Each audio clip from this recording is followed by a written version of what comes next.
श्री कृष्ण की अंतिम यात्रा, एक अनसुनी कहानी। अपने पिता को यदुवंशियों के विनाश की सूचना देकर कृष्ण वन में अपने भाई बलराम के पास वापस लौट आए थे। यदुकुल की स्त्रियों की रक्षा का भार उन्होंने अपने सारथी बाहुक के माध्यम से अर्जुन पर छोड़ दिया था। अब इस धरा पर वे बस अपने भाई के साथ कुछ क्षण व्यतीत करना चाहते थे। बलराम एक वृक्ष के नीचे निश्चेष्ट बैठे हुए थे। प्राणवान अथवा प्राणहीन यह देखने भर से पता नहीं चल रहा था। कृष्ण उनकी समाधि को भंग नहीं करना चाहते थे, अतः वही निकट ही बैठ गए। कुछ ही क्षण बीते होंगे कि उन्हें बलराम के सिर के पीछे से एक विशाल नाग निकलता हुआ दिखा, जो देखते ही देखते तनिक दूर पर स्थित समुद्र में समा गया।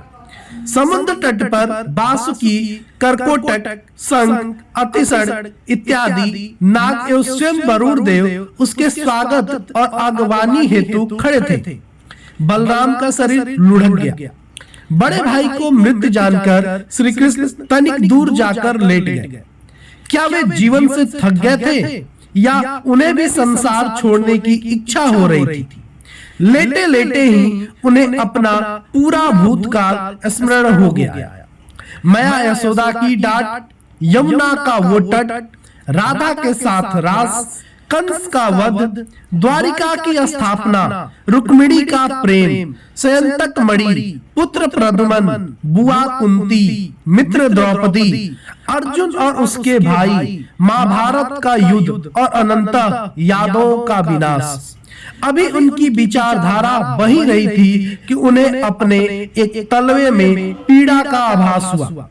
नेत्र खोलकर देखा तो एक बाढ़ धंसा हुआ था। एक व्याध दौड़ता हुआ आया और कृष्ण के पैरों पर गिरकर रोने लगा। उसने उन गुलाबी चरणों को अपनी गोद में रख लिया और बारंबार क्षमा मांगने लगा। कृष्ण बोले, क्यों रोते हो मित्र? तुमसे क्या अपराध हुआ है? क्षमा क्यों राजन? क्षमा करो राजन। मृगों को मारने निकला था, तुम्हारे चरण की झलक दिखी, उन्हें मृग समझ लिया, तीर छोड़ दिया, क्षमा करो। मैं अभी इस बाढ़ को निकालकर औषधि लगा देता हूं। रुको व्याध, पहले अपना नाम तो बताओ। मेरा नाम जरा है राजन। तो मित्र जरा शांत हो जाओ। तुमसे कोई पाप नहीं हुआ है और मैं कोई राजा नहीं, देवकी और वासुदेव का पुत्र कृष्ण हूं। कृष्ण का परिचय सुन वह व्याध और अधिक दुख में डूब गया। जिसके जीवित रहते ही संसार ईश्वर मानने लगा हो, उसी के साथ यह अपराध कर दिया उसने। व्याध हिचकियां लेते हुए बोला, यदि आप वही कृष्ण हैं जो मैं समझ पा रहा हूं, तो आप तो साक्षात ईश्वर हैं। आपको तो मुझ जैसे नगण्य व्यक्ति के बाढ़ से घायल होना ही नहीं चाहिए, और अब हो भी गए तो बिना औषधि के भी आपका घाव ठीक हो जाएगा, है ना? ऐसा क्यों कहते हो मित्र? क्या कृष्ण मानव नहीं है? उसे भी घाव लग सकते हैं।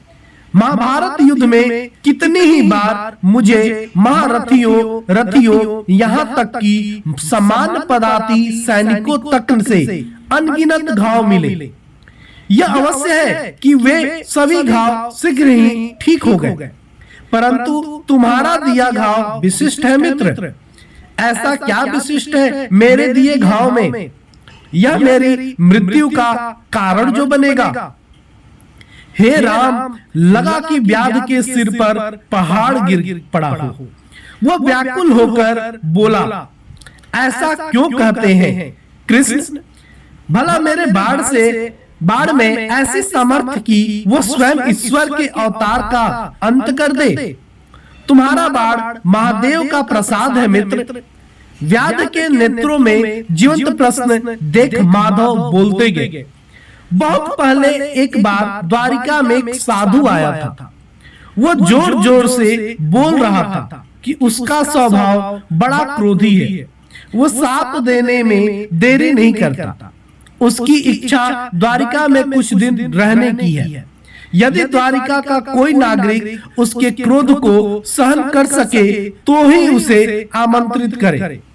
उस अत्यंत लंबे और पतले साधु के बारे में समस्त संसार जानता है।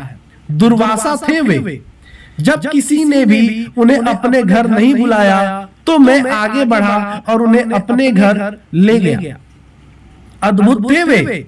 कभी खाना खाते तो खाते ही चले जाते।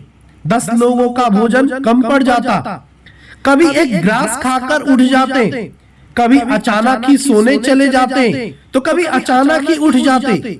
इसलिए उनके लिए सदैव ही भोजन शयन की उत्तम व्यवस्था रखनी पड़ती।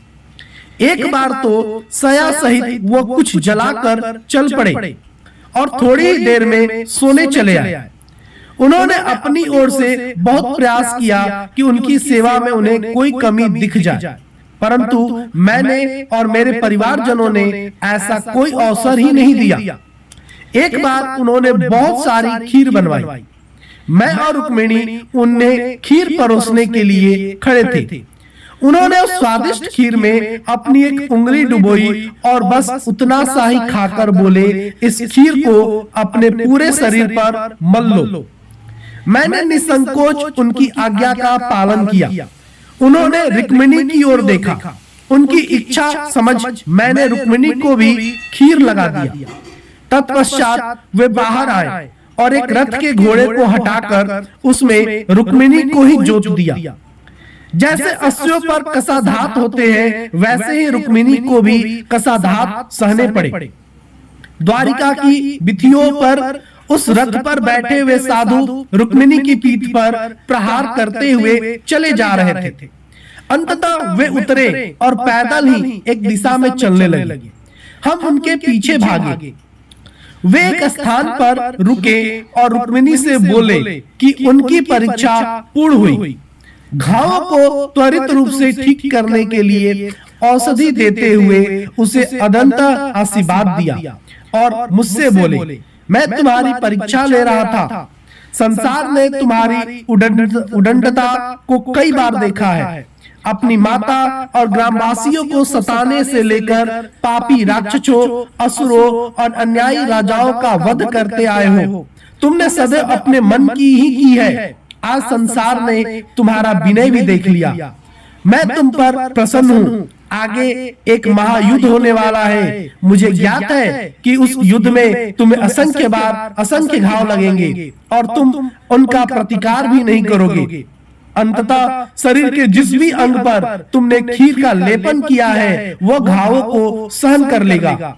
वे अति शीघ्र भर जाएंगे, परंतु कृष्ण तुमने अपने तलवे पर खीर नहीं मला। चलो यह भी ठीक ही हुआ। तुम्हें भी एक बहाना मिल जाएगा।